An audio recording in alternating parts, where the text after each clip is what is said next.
ধেমালি নহয়, এয়া এক আন্দোলন।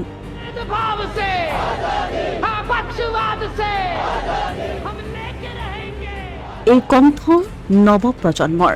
नमस्कार मेरे जेन जी जनरेशन के लेजी दोस्तों, सिस्टम ने हम बेरोजगार लोगों को कॉकरोच बोला है। সামাজিক মাধ্যমক অস্ত্ৰ হিচাপে লৈ চৰকাৰ প্ৰশাসনৰ বিফলতাক মুকলিকৈ আঙুলিয়াই দিবলৈ কৰা এক সাহস। আপোনাৰ ঘৰ যিমানেই পৰিষ্কাৰ কৰি নাৰাখক কিয়, এবিধ জীৱ আপোনাৰ ঘৰৰ চুকে কোণে সোমাবই। সেই জীৱবিধে পঁইতাচোৰা। এইবিধ জীৱৰ নামতেই গঠন হৈছে এটা দল, যাৰ নাম ককৰোচ জনতা পাৰ্টি।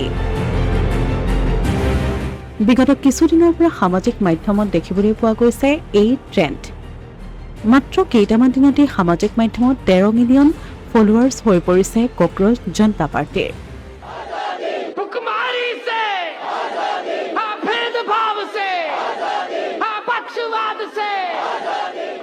এয়া কোনো পাৰম্পৰিকভাৱে গঠন কৰা ৰাজনৈতিক দল নহয়,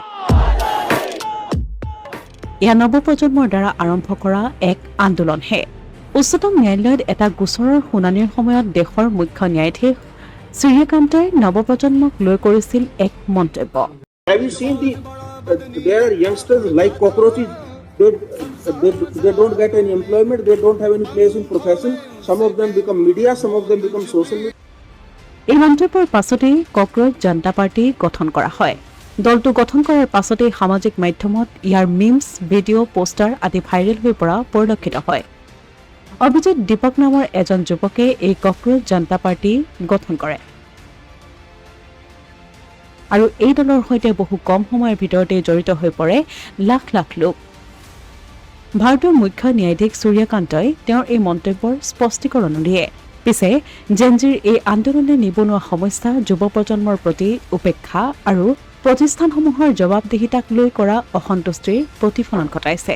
বহু যুৱকে ইয়াক কেৱল ধেমালি বুলি নহয়, বৰঞ্চ ব্যৱস্থাটোৰ ওপৰত এক তীক্ষ্ণ ব্যংগ বুলি গণ্য কৰিছে।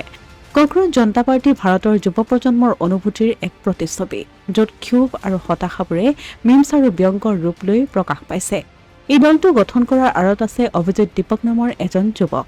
মহাৰাষ্ট্ৰৰ ঔৰংগাবাদৰ নিবাসী অভিজিত দীপক হৈছে পেছাদাৰী ৰাজনৈতিক যোগাযোগ ৰণনীতিবিদ।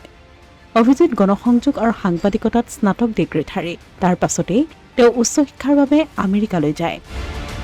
পাব্লিক ৰিলেশ্যন বিষয়ত মাষ্টাৰ অৱ ছায়েন্সৰ ডিগ্ৰী গ্ৰহণ কৰে। অৱশ্যে নেপাল বা বাংলাদেশত দেখিবলৈ পোৱা জেনজিৰ প্ৰতিবাদৰ দৰে পৰিস্থিতি ভাৰতত তেওঁলোকে সৃষ্টি নকৰে বুলি স্পষ্ট কৰি দিছে অভিজিতে।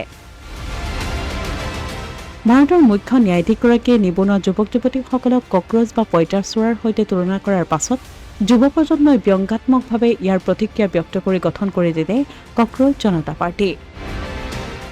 আৰু এই দলটো এতিয়া ছ'চিয়েল মিডিয়াৰ জগতখনত ট্ৰেণ্ডিং বিষয়সমূহৰ তালিকাৰ শীৰ্ষস্থানত থকা পৰিলক্ষিত হৈছে।